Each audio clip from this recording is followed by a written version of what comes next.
GoNevi edisi Jumat 29 April 2022 hadir dengan informasi terkini seputar kegiatan TNI Angkatan Laut.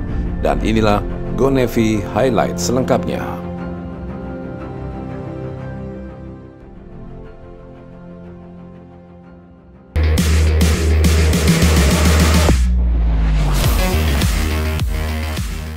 Kepala Staf Angkatan Laut Laksamana TNI Yudo Margono yang didampingi Ketua Umum Jalasa Nasri Nyonya Vero Yudo Margono melepas keberangkatan puluhan bus yang mengangkut 4.500 personil TNI Angkatan Laut dan PNS yang berdinas di Mabesal beserta keluarganya yang melaksanakan mudik lebaran tahun 2022 di lapangan apel Mabesal Cilangkap, Jakarta Timur pada Kamis pagi. Pelepasan ditandai dengan pengibaran bendera start oleh Laksamana Yudo dan pengguntingan bunga rampai oleh Nyonya Vero Yudo Margono. Adapun rute tujuan mudik bersama TNI Angkatan Laut 2022 ini adalah dari Jakarta menuju ke sejumlah daerah di wilayah Jawa. Kepala Staf Angkatan Laut dalam sambutannya mengatakan pelaksanaan mudik bersama yang diselenggarakan oleh TNI Angkatan Laut ini merupakan salah satu bentuk perhatian, kepedulian dari pimpinan TNI Angkatan Laut dalam mendukung dan memudahkan niat mulia merayakan kebahagiaan Hari Raya bersama keluarga. Tradisi silaturahmi Lebaran tahun ini mempunyai makna dan keistimewaan tersendiri karena dalam 2 tahun terakhir tradisi tersebut tidak dapat dinikmati karena adanya pandemi COVID-19.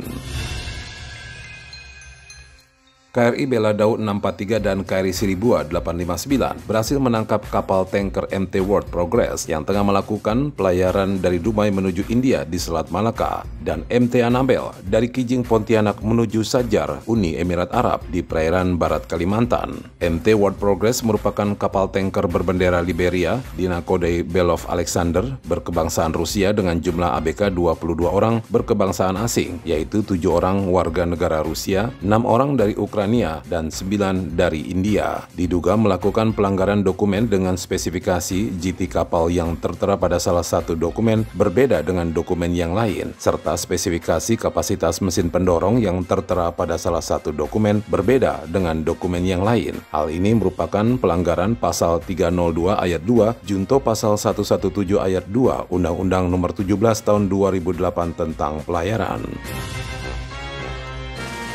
Anggota Pos TNI Angkatan Laut Blimbing Sari, Serma Marinir Wastono, mendapat informasi tentang terjadinya kecelakaan laut yang terjadi di pantai Blimbing Sari, Kabupaten Banyuwangi. Langsung bertindak cepat. Selain melaporkan Komandan Posal, Letda Laut Riono, personil Posal ini pun langsung menyisir lokasi bersama Pol Airut Muncar dan nelayan sekitar untuk melakukan evakuasi. Dalam keterangan Komandan Lanal Banyuwangi, Letko Laut Pelaut Ansori mengatakan, korban kecelakaan laut bernama Muhammad Syah yang berusia 54 tahun dan Ananda Rian Firmansa yang berusia 14 tahun sempat terombang-ambing di laut sebelum akhirnya terseret ke pantai dan langsung diberikan pertolongan oleh personil Posal Blimbing Sari bersama nelayan sekitar.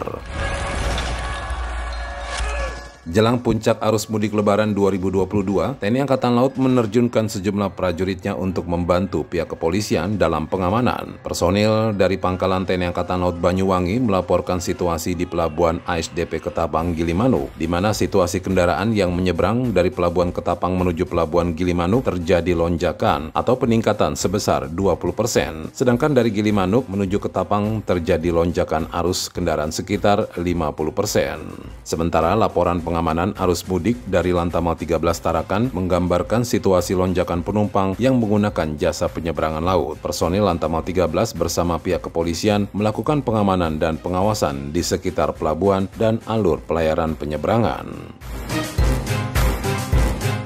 Pangkalan Utama TNI Angkatan Laut 6 Makassar yang menerjunkan personilnya untuk mendukung pengamanan dan pengawasan arus mudik Lebaran 2022 melaporkan kegiatan di sejumlah titik, diantaranya melaksanakan pengawasan, pengecekan dan keberangkatan kapal KM Dharma Rucitra 7 Balikpapan, penumpang naik sebanyak 171 orang. Kemudian melaksanakan pengawasan, pengecekan dan keberangkatan kapal KM Sinabung Makassar, penumpang turun sebanyak 1.936 orang dan penumpang naik sebanyak 420 orang.